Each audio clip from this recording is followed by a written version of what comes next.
सुप्रभात। मैं हूं जगेंद्र राणा। आज की हमारी आध्यात्मिक चर्चा का विषय है भक्ति पथ। भक्ति पथ वेदांत अधिकारी के लिए, सबके लिए सरल नहीं। वेदांत त्याग की आज्ञा करता है। वेदांत कहता है सर्व का त्याग करके भगवान के पीछे पड़ो, जबकि सांसारियों से कुछ छूटता नहीं।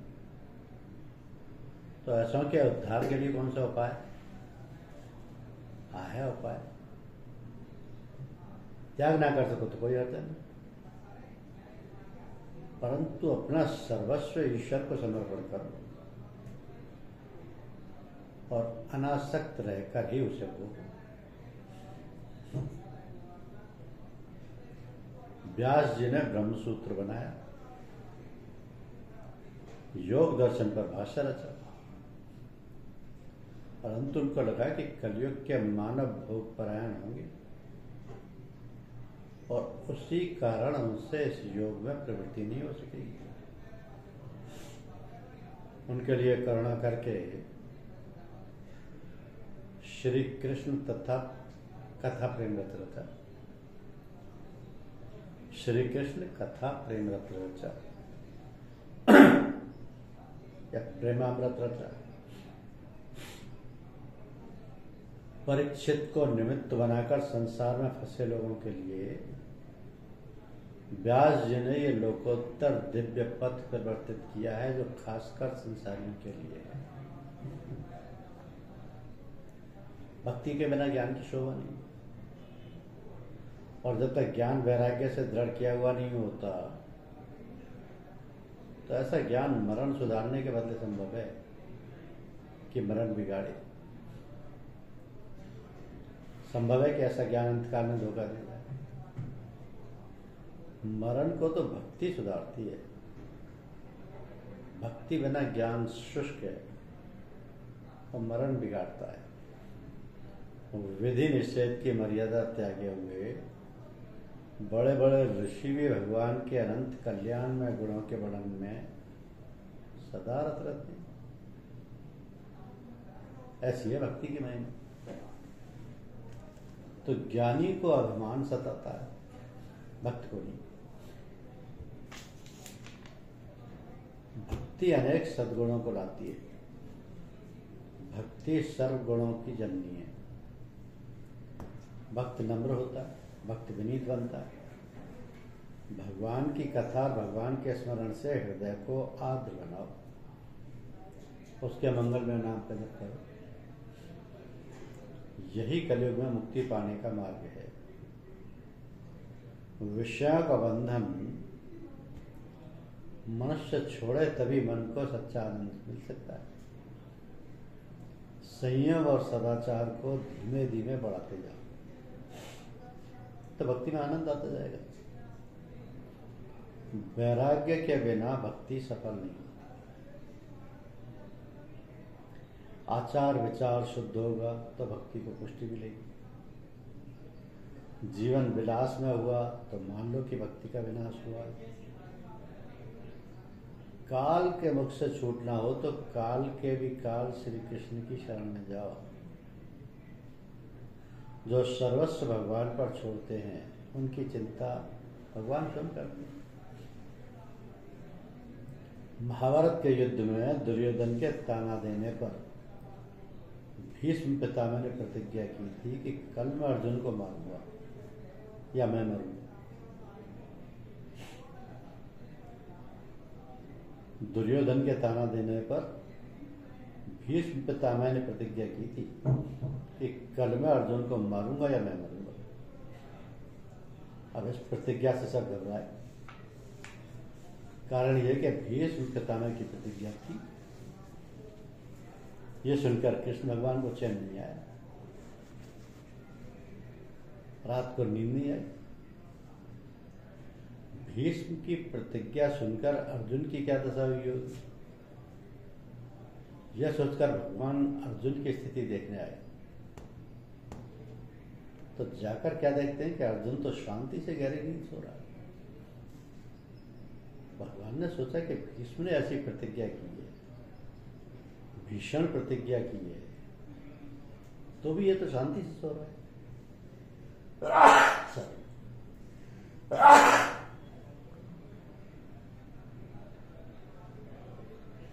तो उन्होंने अर्जुन को जगाया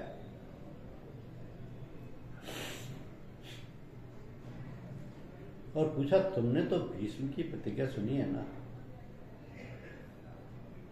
अर्जुन ने कहा, हाँ सुनी। तो श्री कृष्ण ने कहा, तुम्हें मृत्यु का भय नहीं, चिंता नहीं? अर्जुन ने कहा, मेरी चिंता करने वाला मेरा स्वामी, वो जागता है इसलिए मैं शयन करता हूं, वो मेरी चिंता करे, मैं किसकी चिंता करूं? इस तरह सब ईश्वर पर छोड़। मनुष्य की चिंता जब तक ईश्वर को ना हो जाए तब तक वो निश्चिंत नहीं हो सकता। अधिकारी हुए बिना संत मिले तो भी उनकी ओर सद्भाव नहीं जानता, तो भी उनकी ओर सद्भाव नहीं जागता। संतों को खोजने की जरूरत नहीं है, खोजने से संत नहीं मिलते, केवल प्रभु कृपा से ही संत मिलते हैं। आखिर जब तक मन शुद्ध नहीं होगा तब तक प्रभु की कृपा नहीं होगी।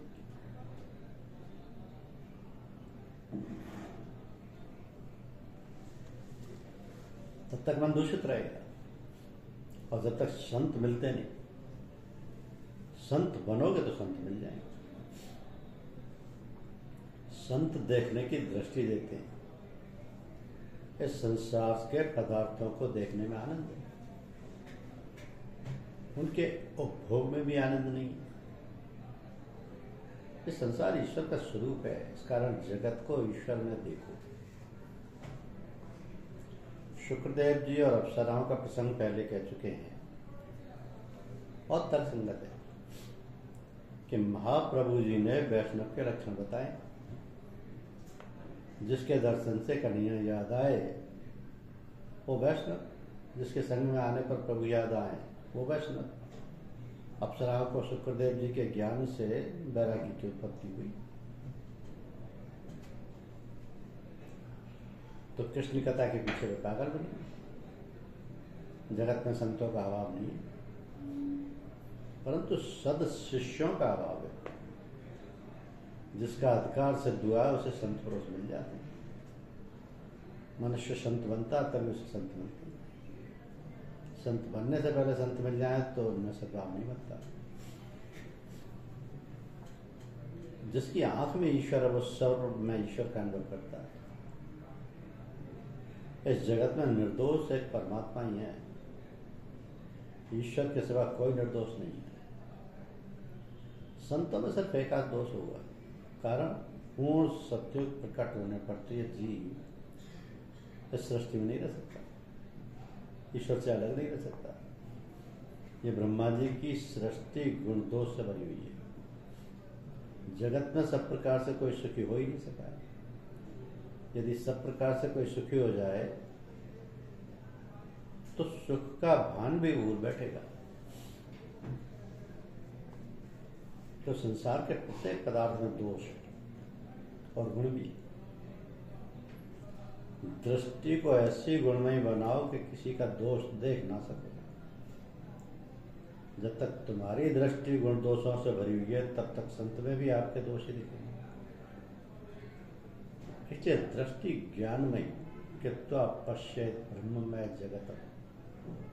जिसकी दृष्टि गुणमयी है वही संत है। अभिमान आए तो पतन होता है, संत दीनता आए उसकी आवश्यकता है। संभव है कि ईश्वर भी संत में एक आध दोष राधा पूर्वक करता हो। संभव है कि ईश्वर भी अपने भक्तों में एक आध दोष रहने देता है कि जिससे मेरे भक्तों को नजर न लगे। माताएं अपने बालक का श्रृंगार करके दूसरों की नजर ना लगे, इसलिए गाल पर माथे पर काले काले का टीका जैसा लगा देती है। अब मनुष्य में जब कोई दोष नहीं रहता तो उसके मन में अभिमान आता है कि मेरे दोष तो दूर हो गए। अपनी दृष्टि को गुण में बनाओ, किसी के दोषों को मत देखो, किसी के पाप का विचार ना करो, या वाणी से उन पापों का उच्चारण करना नहीं, संत होना, क्या घर छोड़ना। घर छोड़ने की जरूरत नहीं, घर छोड़ने से कोई शत्रु बनता है क्या? ऐसा नहीं है। घर में रहकर महाराज, संतों, एकनाथ, गोपियों आदि ने घर में रहकर ही प्रभु को प्राप्त किया। गिरवे कपड़े पहन लेने से कोई संत नहीं हो जाता, कपड़े बदलने की जरूरत नहीं, कलेजा बदलने की जरूरत है, उसके लिए मन को बदलने की जरूरत है। तो मन के गुलाम मत बनो, मन को गुलाम बनाओ। परीक्षित राजा ने मन को सुधार लिया, अतः उसको सुखदेव जी मिल गए। सब छोड़ने की जरूरत नहीं, सब छोड़ने से निवृत्ति के समय इंद्रियां बहुत त्रास देती। संसार में जो लक्ष्य को याद रखता है वही संत है। मनुष्य जीवन का लक्ष्य परमात्मा से मिलन, जो उस लक्ष्य के लिए प्रतिक्षण सावधान है वही संत है। यह आत्मा मन का साक्षी है, दृष्टा है। जिसने अपना मन सुधारा है वही संत है। मन को सुधारोगे तो तुम संत बन सकोगे। मन पर विश्वास मत करो, मन पर अंकुश रखो। जिस दिन मन शुद्ध है, चरित्र शुद्ध है, ऐसी साक्षी तुम्हारी आत्मा दे, तुम मानो कि तुम संत हो। तो मन को सुधारने के अनेक उपाय हैं जो शास्त्रों में बताए। मन को मृत्यु का भय दिखाओ तो मन सुधरेगा। मृत्यु के स्मरण से मन सुधरता है। मृत्यु को भूलने पर मन बिगड़ता है। परीक्षित राजा ने जब सुना कि 7वें दिन मरने वाला हूं, सुनते ही तुरंत उसके विलासी जीवन का अंत हो गया।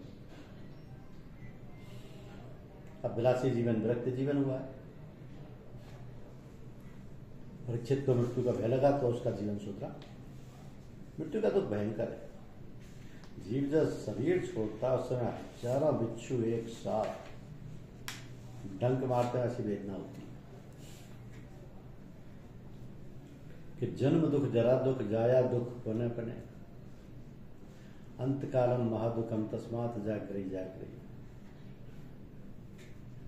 जन्म दुख है, वृद्धावस्था दुख में है, और स्त्री पुत्र आदि कुटुंब जन्म दुख स्वरूप है, और अंतकाल में बड़ा दुख है। इसलिए जाओ, इस अंतकाल को रोज याद करो, नित्य विचार करो कि यदि आज यमदूत मुझे पकड़ने आए तो मैं कहाँ जाऊंगा, नरक में, स्वर्ग में, वैकुंठ में। तो मृत्यु का निवारण संभव नहीं है, तो पर पाप किस लिए करते हो? कई एक तो बहुत समझदार बनते, 2 सेर साग सब्जी लेनी हो तो सारा बाजार घूमते हैं, माथा धुलते हैं, करेला लूंगा तो जिसके विचार करने की जरूरत थी उसको तो विचार नहीं किया, और साग सब्जी का विचार कर रहे।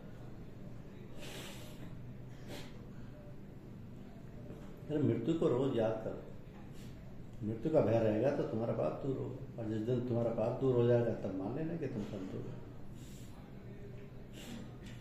पाप करने के अनेक साक्षी, सूर्य, चंद्र, धरती, वायुदेव सब साक्षी।